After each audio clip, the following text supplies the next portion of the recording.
400년간 그 애굽에서 노예로 살다가 결국은 이제 하나님을 신뢰하지 못하고 불순종한 세대는 이제 광야에서 모두 죽게 되었습니다. 그 다음에 그 다음 세대가 이제 약속의 땅에 이제 들어가게 되는 거죠. 자, 이들이 이제 들어가게 될 땅, 그 땅은 조상들이 살던 그 애굽 땅, 이 애굽 땅과는 전혀 결이 다르고, 그 다음에 그들이 지금 살고 있는 이 40년간의 광야와도 전혀 다른 땅입니다. 지난주에도 말씀드렸지만 애굽은 큰 강에서 이렇게 물을 끌어다가 농사를 지을 수 있기 때문에 자신의 노력과 그 다음에 자신의 능력으로 이 삶을 만들어갈 수 있다라는 생각을 갖게 하는 땅이었어요. 내 힘으로 다 될 수 있다 이런 거였죠. 그러니까 내가 신이다 이런 거였죠. 그러나 가나안 땅에는 그런 나일강과 같은 그런 큰 강이 없습니다.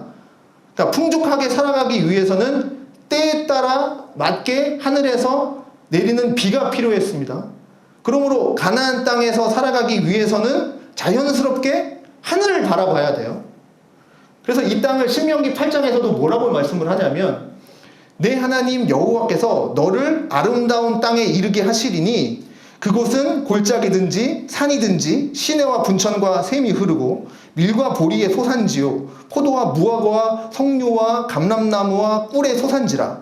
네가 먹을 것에 모자람이 없고 내게 아무 부족함이 없는 땅이며 그 땅의 돌은 철이요 산에는 동을 캘 것이라. 네가 먹어서 배부르고 내 하나님 여호와께서 옥토를 내게 주셨으므로 말미암아 그를 찬송하리로다. 이 가나안 땅은 이런 땅이라는 거예요. 이 땅에는 대표적으로 이거죠. 먹을 것에 모자람이 없는 땅이다. 그 다음에 부족함이 없는 땅이다.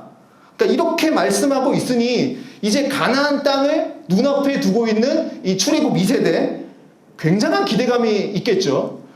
자, 그런데 이 땅은요, 아시다시피 비어있는 땅이 아니에요. 그냥 무혈입설하는 땅이 아닙니다. 그러니까 이미 가나안 족속들이 이미 오래전부터 거기서 살고 있었던 땅이에요. 그래서 아브라함도 그 땅에 바로 못 들어가잖아요. 못 들어가서 애굽에 잠깐 있잖아요. 그래서 이미 가나안 족속들이 오래 있었단 말이죠. 아브라함도 나그네로 있다가 그 후손들이 이제야 이제 들어가는 겁니다. 자, 그렇다고 한다면 지금 너무 좋은 땅, 이렇게 막 얘기하고 있는 너무 좋은 땅이라고 소개되어 있는 이 땅에서 살아가고 있는, 이미 그 전에 살아가고 있는 가나안 족속들도 이미 어떻게 해서든 이 땅에서 잘 살아야 되죠. 그리고 어떻게 해서든 이 가나안 족속도 풍족하게 살아야 되고 어떻게든 이 가나안이라는 땅에서 성공하면서 살고 싶겠죠. 이미 들어가 있는 사람들도. 그러니 애굽 사람들이 애굽의 방식, 물을 끌어다가 내 힘으로 뭐든지 할 수 있다. 그것으로 열심히 노력하면서 사는 것처럼 이 가나안 땅에서 살아가고 있는 이 가나안 족속들도 그 땅에서 성공하면서 살아가기 위해서 삶의 방식들을 가지고 살아갔겠죠. 나름의 삶의 방식들을. 그러면 그들이 가지고 있던 그 삶의 방식은 뭐였습니까? 지난 시간에 말씀드린 것처럼 이스라엘 민족이랑 똑같겠죠. 적당한 때에 비가 내려야 농사를 짓고 풍족하게 살아가게 되는 그 땅이지 않습니까? 그 땅이 그런 땅이지 않습니까? 그 사람들도 자연스럽게 그러면 하늘을 바라보겠죠. 적당한 때에 내리는 이른 비와 늦은 비를 바라보겠죠. 그렇다고 한다면 이 이스라엘 백성들이 살아가야 할 그 하늘을 바라보는 삶과 그리고 가나안 백성들이 이 바라보면서 살아가야 하는 하늘을 바라보면서 사는 삶, 똑같은 걸까요? 다른 걸까요? 바라보는 하늘 자체가 다른 겁니다.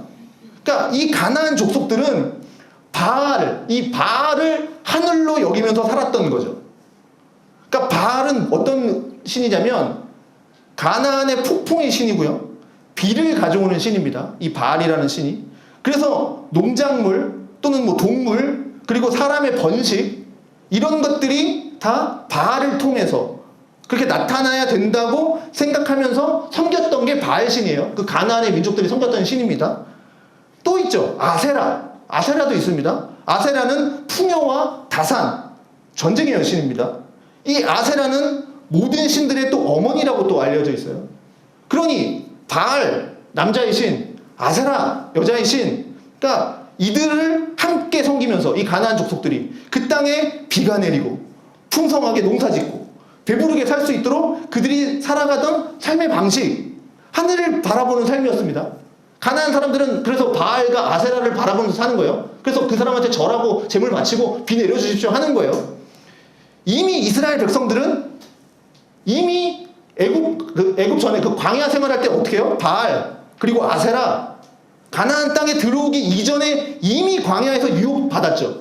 이미 받았습니다. 그리고 가나안 땅에 들어오고 나서도 사사시대 보내고 뭐 왕정시대 보내고 하면서도 계속해서 이 바알, 아세라 섬기는 그런 악습들이 계속되었죠. 그래서 결국 멸망하지 않습니까? 그래서 11장 16절에 이런 말씀을 하나님이 주시는 거예요. 들어가기 전에 너희는 스스로 삼가라. 두렵건대 마음에 미혹하여 돌이켜 다른 신들을 섬기며 그것에게 절함으로. 그러니까 삼가라라는 말, 주의하라라는 말입니다. 그러니까 너희는 스스로 삼가라. 그러니까 너희는 스스로 주의해라. 뭘 주의하냐? 왜 주의해야 되냐? 너희 마음에 미혹해서 돌이켜 다른 신들을 섬기며 그것에게 절하게 될 가능성이 있기 때문에 주의해라. 삼가라. 그러니까 네 마음을 지켜라. 그 말씀을 지금 하나님이 이스라엘 백성들에게 주는 겁니다. 여기 또 미혹된다라는 말, 두 가지 뜻인데요. 하나는 널찍하게 열려있다. 또 하나는 유혹에 잘 넘어간다. 속아 넘어간다. 이런 뜻인데, 그러니까 널찍하게 열려있다. 뭐냐면 두렵건대 너의 마음이 널찍하게 열려있는 거예요. 어떤 거에?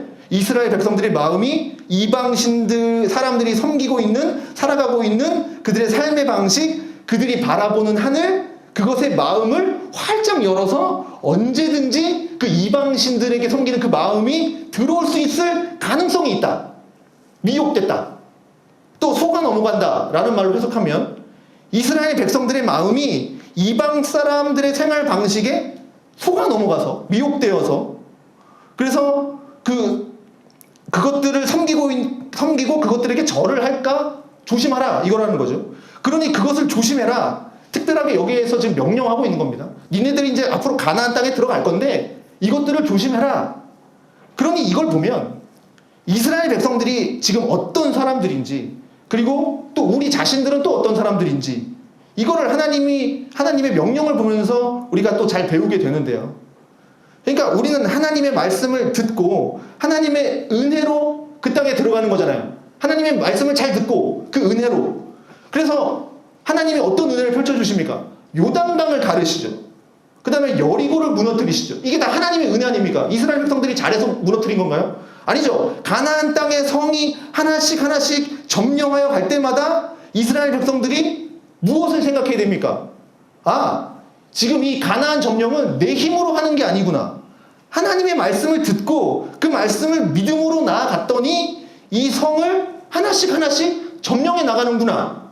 그러니 나는 하나님의 말씀을 잘 따르고 살아야 되겠구나 하는 그 다짐을 하면서 나는 이제부터 일평생 동안 하나님만 사랑하면서 살아야겠다.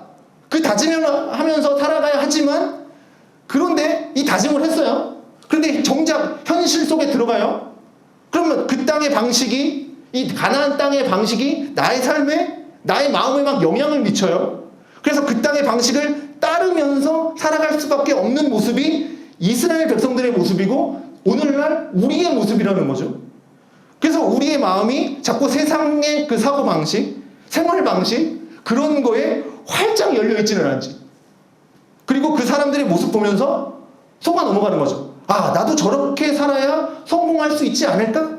하면서 속고 있지는 않은지 이걸 돌아봐야 된다는 겁니다. 그래서 우리는 하나님의 말씀대로 살려고 하죠.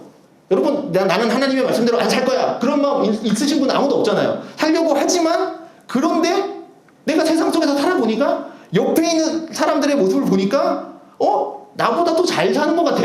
예수 안 믿는데 교회도 안 가는데 11조도 안 내는데 나보다 더 잘 사는 것 같고 나보다 좀 더 성공하는 것 같고 나보다 돈 더 많이 버는 것 같고 나보다 아이를 더 잘 키우는 것 같고 막 그렇게 보인단 말이죠. 쟤는 예수도 안 믿는데 주일날 예배도 빠지는데 그러면 난 하나님 말씀대로 살아보려고 하고 싶지만 그렇게 잘 사는 사람들의 모습을 보면서 굉장히 불안해지겠죠.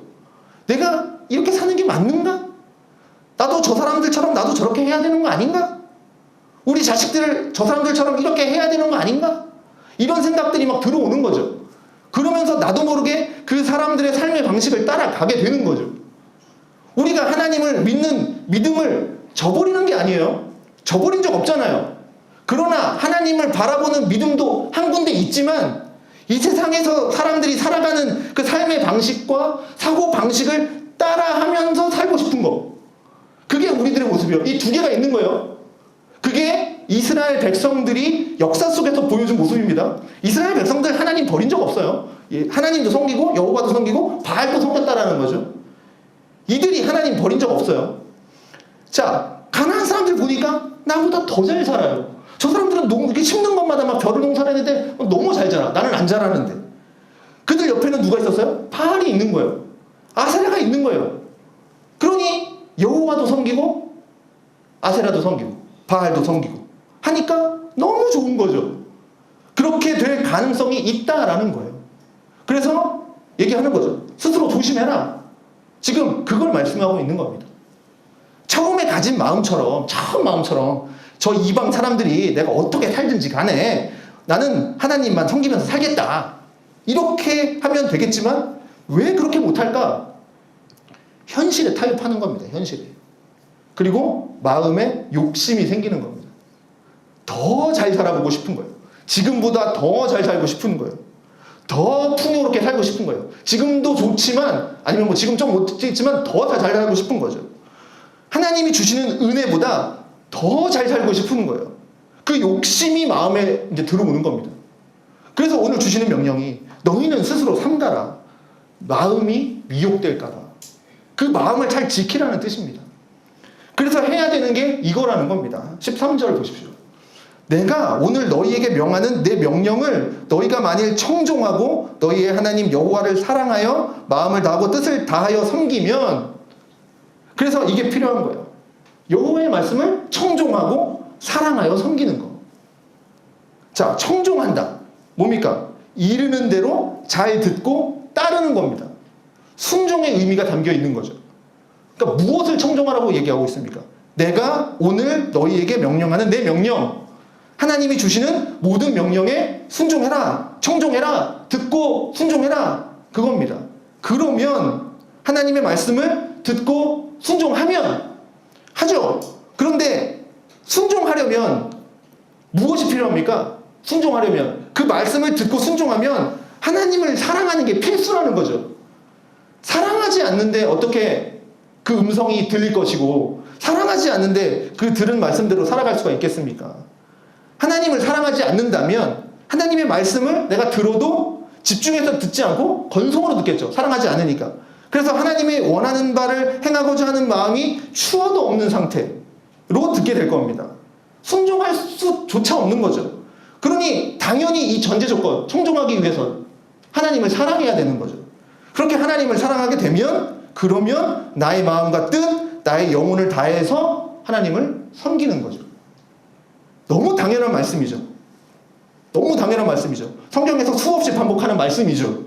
그렇지만 이렇게 성경에서 반복적으로 이야기하고 우리가 반복적으로 이 말씀을 듣고 전하는 이유는 우리가 이렇게 살기가 너무 힘들기 때문입니다. 하나님 말씀 듣기도 힘들고 그 말씀대로 순종하기도 힘들고 하나님을 사랑하기도 힘들고 하나님을 마음과 뜻을 다하여 섬기기도 힘든 것이 우리의 현실이기 때문에 그래요. 그러니 오늘도 우리는 하나님의 은혜를 구할 수밖에 없다라는 거예요. 내가 하나님 말씀 청종하게 해주세요. 그리고 하나님 사랑하게 해주십시오. 하나님을 섬기게 해주십시오. 내 마음이 다른 것들에게 빼앗기지 않도록 마음이 열려있거나 속아 넘어가지 않도록 나를 지켜주십시오 하는 그 간구함이 늘 있어야 되는 거예요. 이러한 삶이 왜 중요할까요? 그래야 그 땅에서 살 수 있는 거예요. 하나님이 주신 그 가나안 땅에서 살 수 있는 방법이에요. 하나님을 사랑하고 섬기면 하나님이 어떻게 해주신다고요? 이렇게 하면 14절이죠. 이 다음에 14절. 너희 땅에 이른 비, 늦은 비를 적당한 때에 내리시리니 너희가 곡식과 포도주와 기름을 얻을 것이고 또 가축을 위해서 들에 풀이 나게 하실 것이다. 그래서 네가 먹고 배부를 거다. 이렇게 해주신다는 거예요. 하나님이 너에게 가나안 그 땅에서 내 말을 잘 들으면 하나님이 이런 복을 허락해 주신다고요. 그런데 반대로 마음이 돌이켜져서 하나님이 아닌 다른 신들 섬기고 절하게 되면 요 다음에 17절에 나오는 것처럼 여호와께서 진노하셔서 여호와의 진노로 나타나는 것이 뭐냐? 하늘을 닫아버리셔서 비가 오지 않게 하시겠다는 거예요. 그래서 땅의 소산이 나지 않겠다라는 거예요. 그것이 하나님의 진노입니다. 자, 팔레스타인, 곧 이 가나안 땅은 여기와 마찬가지로, 베트남과 마찬가지로 우기와 건기가 있습니다. 우기는 10월에서 11월경 비로 시작되는데, 이 우기에서 오는 이 비가 뭐냐면 땅을 부드럽게 해서 농사를 시작할 수 있게 합니다. 늦은 비는 3월에서 4월경에 내려요. 씨를 뿌렸잖아요. 그러면 그 식물의 싹을 이제 적시고 여름이 오기 전에 온 땅을 푸르게 만들어요. 그래서 늦은 비, 씨 뿌리는 비, 이른 비, 씨를 뿌리는, 늦은 비, 씨를 자라게 하는, 너무 중요합니다. 근데 중요한 것은 뭐냐면 적당한 때라는 거예요. 14절. 이른 비, 늦은 비를 적당한 때에 내리신다 라는 겁니다. 이게 중요한 포인트입니다. 생각해 보십시오. 비가 와야 됩니다. 근데 비가 안 와요? 그럼 살 수가 없죠. 반대로 비가 온다고 칩시다. 근데 이게 잠깐 쏟아지는 비가 아니라 막 일주일 내내 오는 비예요. 그것도 살아갈 수 있는 게 아니죠. 그러니까 필요한 건 뭡니까? 적당한 때에 적당하게 내리는 비입니다. 근데 문제는 그 적당한 때에 적당하게 내리지 않는 게 문제인 거죠. 엘리야 시대처럼 하나님이 진노하셔서 아예 비를 내리지 않게 하시거나 몇 년 동안 가물어서 생명이 없게 되는 것, 그런 때가 오거나 아예 비를 안 내려서, 반대로 노아의 홍수 때처럼 온종일 비가 내려서 홍수의 심판을 당하거나 이렇게 되면 살아갈 수가 없는 거죠. 하나님께서 주시는 건 뭐냐? 바로 적당한 때에 이른 비와 늦은 비를 내려주시겠다라고 하는 겁니다. 그런데 그 결과가 뭐냐? 먹고 배부를 거예요. 그러니까 부족함이 없다는 얘기죠. 하나님이 적당한 때에 내려주시면 먹고 배부를 거래요. 부족함이 없대요. 그런데 사람의 마음은 그걸 넘어서고 싶은 거죠. 하나님이 적당하게 부어주시는데 그것보다 더 받고 싶어. 이른 비, 늦은 비도 이왕이면 더 많이 왔으면 좋겠어. 그런데 지나친 것은 축복이 아니라 뭐예요? 진노라는 거예요. 그래서 우리에게 있어서 축복은 뭔가 많이 주는 게 축복이 아니라는 거예요. 하나님이 주시는 축복은 많이 주는 게 축복이 아니라고요. 그래서 뭔가를 많이 가져서 그런 것 때문에 부족함이 없는 인생을 사는 게 우리에게 축복이 아니라고요. 이 진리를 좀 깨우치시면 좋겠는데요. 돈이 많아서 걱정이 없다. 난 돈이 너무 많아. 걱정이 없다. 나는 한 번도 아파본 적이 없어. 그래서 걱정이 없어. 이런 게 축복이 아니라는 겁니다. 진짜 축복은 때가 되면 내리는 비라는 거예요. 그것도 적당한 때, 적절한 양으로 내려지는 비예요. 그런데 그걸 누가 해요? 하나님이 주신다는 거예요. 그러니 우리는 지금 비가 와야 되는데 비가 오지 않고 있다면 뭔가 조급한 마음이 들 겁니다. 그렇지만 여기서 우리가 구하는 건 뭡니까? 내 힘으로 땅을 파서 내 발로 물을 내는 게 아니라, 그건 애굽의 삶의 방식이고, 그러니까 하늘에서 비가 내리기를 소망하면서 하늘을 바라봐야 되는데, 그런데 누구를 바라봐야 되냐? 바알을 바라봐야 됩니까? 물질을 바라봐야 됩니까? 아세라를 바라봐야 됩니까? 그건 가난한 사람들의 방식입니다. 우리는 오직 하늘의 여호와 하나님을 바라보는 거예요. 곧 하나님의 말씀에 청종하고 하나님 사랑하고 마음과 뜻을 다해서 하나님을 섬기는 그 삶의 모습으로 나아오는 겁니다. 그렇게 할 때 하나님은 우리에게 적당한 때에 이른 비, 늦은 비를 내리게 하셔서 풍성한 생명이 나도록 하시는 거라는 겁니다. 자, 그래서 비록 우리의 인생이 시편 84편에 나오는 것처럼 눈물 골짜기라 할지라도 하나님이 꼭 제때에 늦은 비를 준비하셔서 내리심으로 인해서 살아갈 거고요. 시편 147편의 말씀처럼 하나님께서 땅을 위해서 비를 준비하십니다. 비를 내리시도록 준비하고 계십니다. 그러면서 우리를 살게 하시는 거예요. 자, 그런데 반대로 하나님의 말씀을 버리고 하나님의 말씀 멸시하고 겉으로는 하나님 섬긴다라고 하지만 속으로는 다른 신을 섬기고 살아간다면, 그러면 그렇게 좋은 땅이지만, 하나님이 말씀하시는, 아까 얘기했죠, 그렇게 좋은 땅이지만 그 땅은 멸망의 땅이 됩니다. 그래서 17절 마지막 부분이 이렇게 되어 있습니다. 너희가 여호와께서 주신 아름다운 땅에서 속히 멸망할까 하노라. 걱정된다라는 얘기입니다. 여호와께서 주신 아름다운 땅은 맞는데 그 땅에서 풍요롭게 사는 게 아니라 그 땅에서 속히 멸망할 수도 있다라는 거예요. 그리고 실제로 이스라엘 백성들이 보여줬죠. 그 수고한 역사 속에서 하나님 말씀 제대로 따르지도 않고 살다 보니 결국 그 땅에서 멸망하게 됐습니다. 오늘 우리는 어떻게 살아야 되겠습니까? 오늘 우리가 살고 있는 지금 이 땅, 하나님이 약속하신 땅에서 우리는 살고 있어요. 약속하신 땅이라고 해서 마냥 좋은 거 아닙니다. 우리가 여기서 하나님 말씀 청종하고 하나님 사랑하고 하나님 말씀대로 마음과 뜻 다해서 여호와를 섬길 때 그 땅은 정말 좋은 땅이 되는 겁니다. 우리에게 이른 비, 늦은 비, 적당한 때에 비를 내려주시면서 우리가 먹고 배부르게 살아갈 수 있도록 하나님께서 축복해 주실 겁니다. 그렇지 않고 이 땅의 사람들이 사는 그 삶의 방식을 따라서 살아가면 그렇게 좋은 땅이라고 생각되어도 여기서 멸망하고 말 겁니다. 그러니 사랑하는 여러분, 하나님의 말씀을 사랑하십시오. 그리고 하나님의 말씀을 끝까지 신뢰하고 하나님의 은혜와 하나님의 신비를 경험하면서 사는 우리가 되기를 원합니다. 이 시간 기도하겠습니다.